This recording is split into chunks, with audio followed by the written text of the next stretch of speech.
Hello and welcome to Bailey's and Tea Saturday. I hope everyone is doing well. As you will see, I have something different on my table today.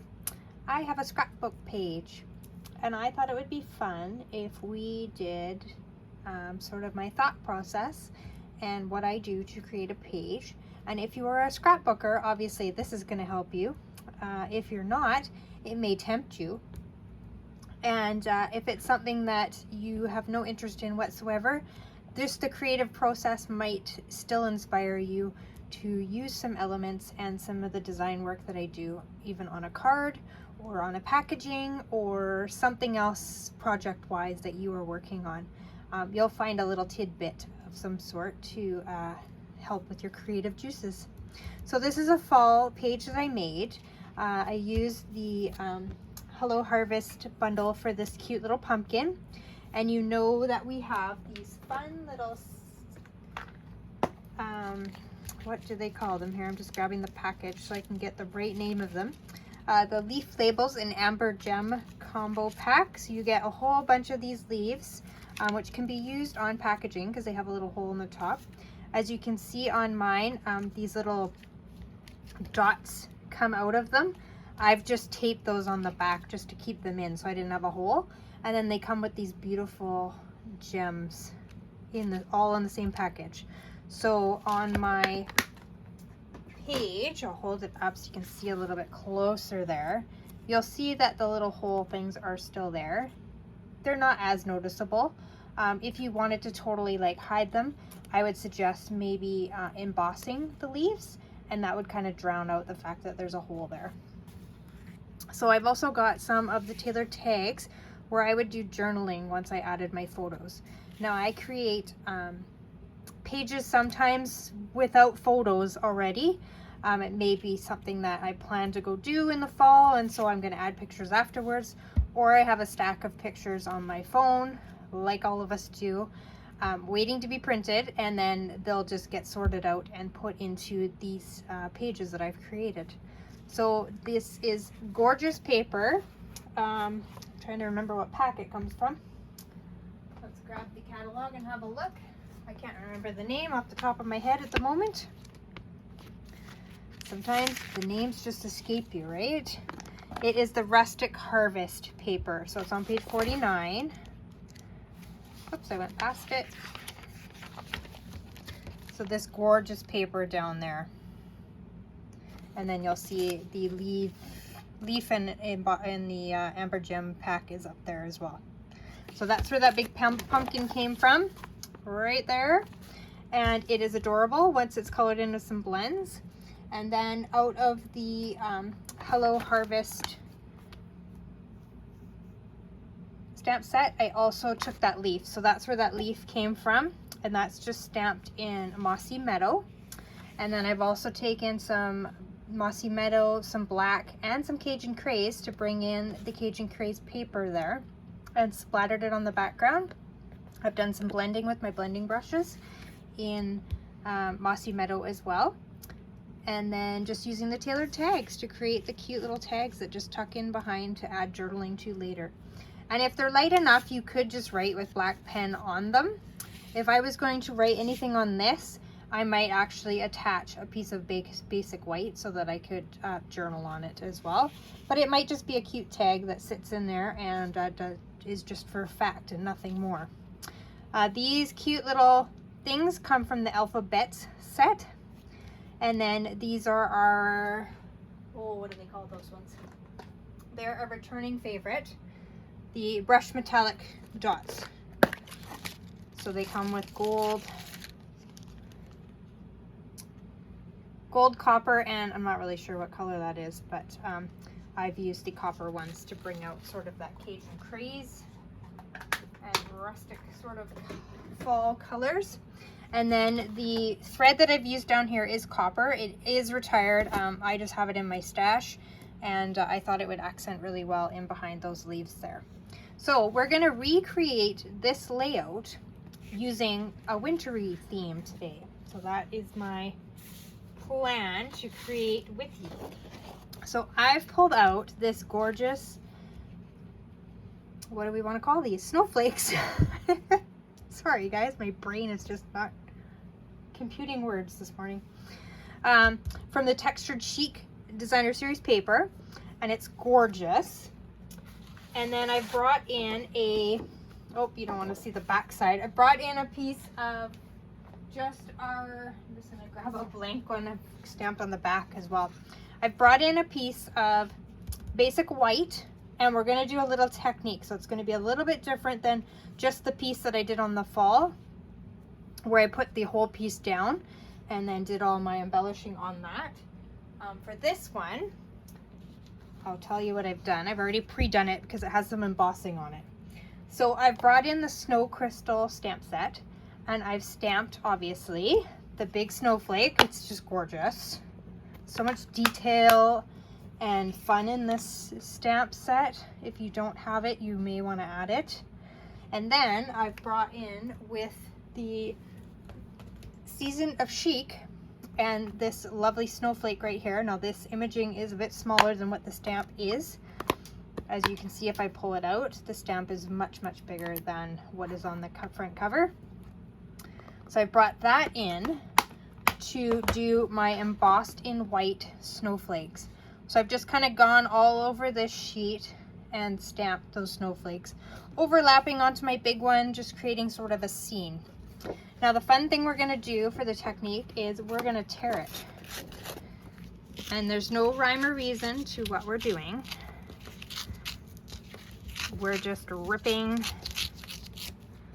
a layer off. So we're just going to go like that, and then I'm going to just probably do the bottom too, just to sort of create that visual interest.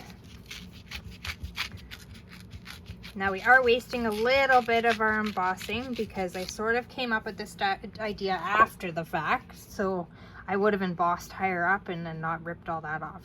So now we've kind of created this cool little sort of rustic-y scene. And then I'm bringing in some mattes. So my matte layers are basic white. That is, I've written it down here, 3.5 by 5. And then I've brought in my Blushing Bride. These words, you guys, the words are hard. Blushing Bride for 3 5/8 by 5 1/4. I have so much stuff on my desk right now. It's the measurements and stuff are eluding me. And I'm trying to find, there we go. I sort of laid this out ahead of time, so I kind of have an idea of what I'm doing. So I've got these great layers, and basically I have put dimensionals on the back of one of them, and I've left one of them just flat straight onto the Blushing Bride. So in order to create some interest on this background, we are going to take our Evening Evergreen, because it is in the paper, and we're going to splatter this background. So I'm just going to move my Designer Series paper and my matte so I don't get anything on those. And we're going to take the brush in and we're just going to flick some ink at them. And it's just going to kind of help fill in those little white spaces.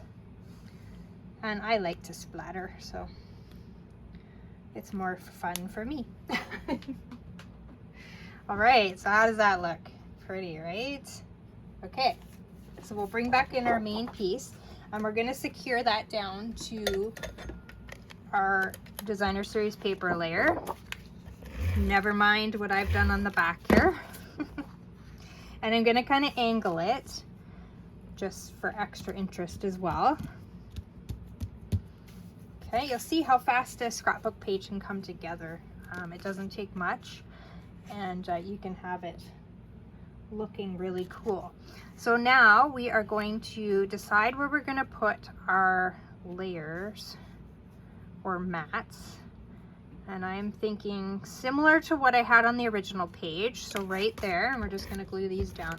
Now I'm not doing the whole way around like we would in a card front, because if I want to tuck tags and that sort of thing in, I want to make sure that I have that ability to do that.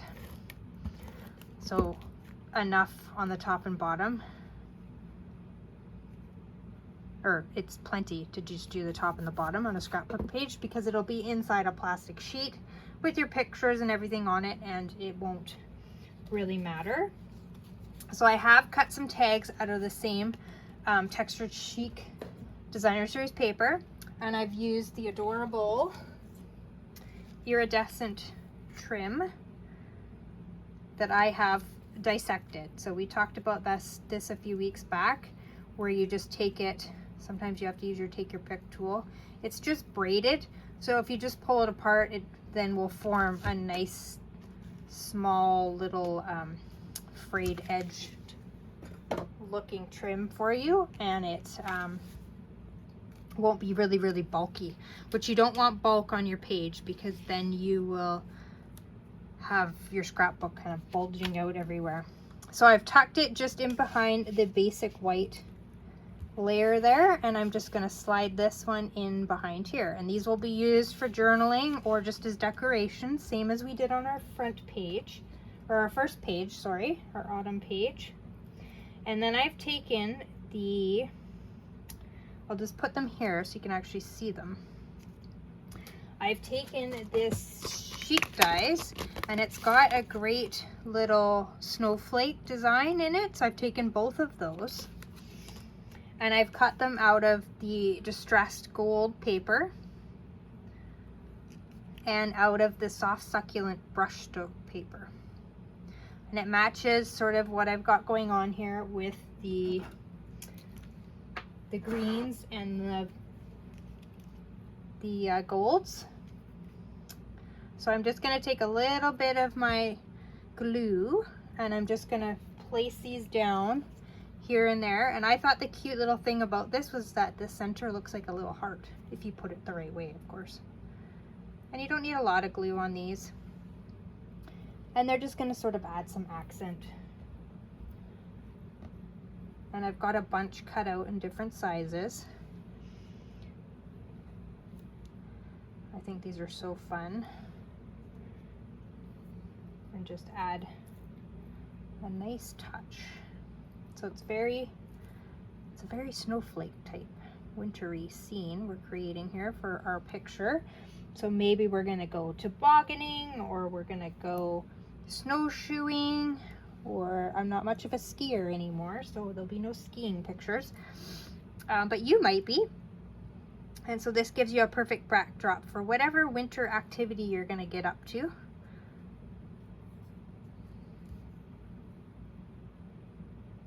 And it'll be a cute way to preserve your memories of what you did with your family or your friends or whoever you decide to do those activities with.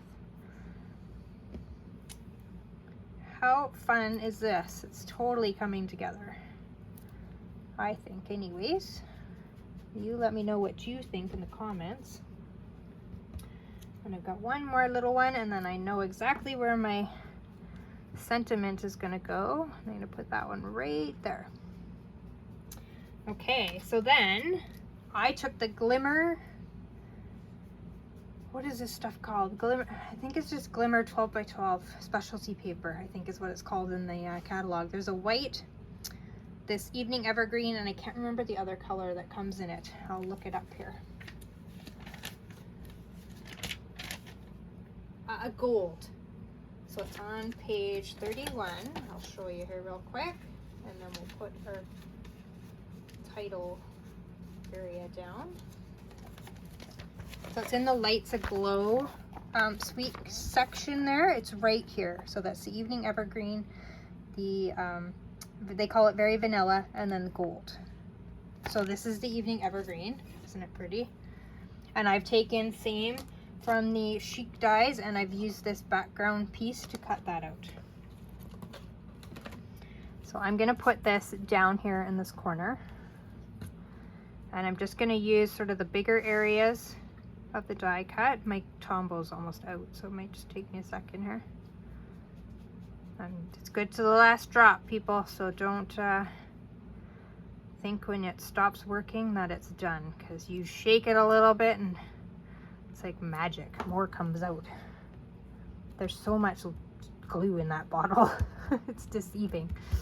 Okay, so I'm gonna put that down. Then I've got one last little snowflake that I've saved that I want to put right here, just to add a little bit of interest beside that.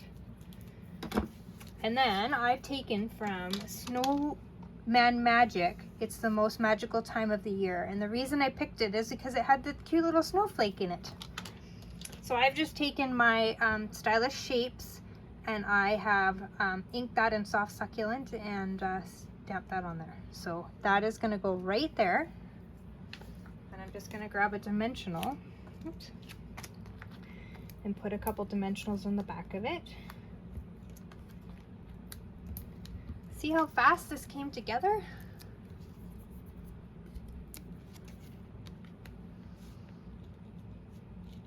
And decide exactly where I want that. Right there looks good to me. Okay. And that is pretty much quickly how I do a page. Doesn't require a lot of cutting other than your mats and just sort of your accent pieces, and just sort of creating that background. But I think it looks gorgeous. What do you think? Put it in the comments what you think, and what activities you would plan outdoors in the winter to put on this page. And I'll kind of just layer over. Maybe I'll go this way so we get the fall one in there too. And then what fall activities would you plan for your fall one? Because I think they're cute. I'll just do a recap. Maybe I'll throw this one on top of there. So that's the fall one we created. So for any fall activities that you do, whether it's jumping in a pile of leaves, whether it's jumping in puddles, depending on where you live. We usually have snow by the end of October, but I used to live on the West Coast, so sorry. It used to be puddle jumping. And then we've got the winter where I live now in Alberta, covered for whatever we plan to do for our winter activities. So you're set either way, depending on where you live. I've got you covered. You can create a great scrapbook page to commemorate those memories very, very easily. So if you have any questions, pop them in the comments. I'm happy to answer whatever you have. I don't have any extras for you this week because I created the scrapbook page instead of cards. So tune in next week for something fun. I can't remember what we're playing with. One of the sets for the World Card Making Day. So if you haven't signed up already, World Card Making Day is happening October the 1st. So you had the option, you may be a little late now to get them in time, but you may have these sets. They're going to make a card with these three bundles. So Cottage Rose, Cottage Wreaths, and then Warm Welcome is an early release from our next catalog coming up. So you had the opportunity to order that as well. So you can tune in at 2 o'clock till 5 o'clock, I believe it is. Yes. Online on Stampin' Up Facebook page, and you will be able to create some cards along with demonstrators from all over the world using those three bundles. They've also, which we'll post on my Facebook page this week, or if you want it, I can email it to you. They've got the cutting instructions for what they're making for each card. So if you want to prepare ahead of time, you can do that, and you'll have access to this on my Facebook page. It'll post sort of towards the end of the week, and then just as a reminder, obviously, and you'll be able to cut that and get that ready. And if you haven't signed up already, you can go to my website, which is my Shop With Me website, and there will be a link on there that will guide you to signing up for the World Card Making Day. You don't get anything for registering. I think they're just sort of keeping track of how many people attend and all that kind of stuff. And then when you've created your projects, they ask that, and I'll post this too later in the week, that you hashtag your projects that you post with hashtag Stamping Up WCM022, so World Card Making, or sorry, it's not zero, it's World Card Making Day, so WCMD22 for ease of finding that on the internet, because there will be thousands of posts about it and with the projects created from it. So you'll be able to include yours if you use the hashtag, but that will come up this week as a reminder as well. So if you don't have any questions, I'm going to sign off. I will start creating for next week's Baileys and Tea at 10 a.m. on October the 1st. It's October, you guys. Oh my goodness. So we'll create, or I will create, and we will create too, with one of these sets to get us in the mood for World Card Making Day later in the day. So I will see you on Saturday, October the 1st at 10 a.m. right on my Facebook page. Uploads to YouTube will be later on after I do the live. So if you're not on Facebook or someone you know, you can direct them to my YouTube channel as well, and they'll be able to find that video link there and watch it for themselves. All right, you guys, you have a wonderful day, and thanks for tuning in. We'll see you soon. Paper hugs.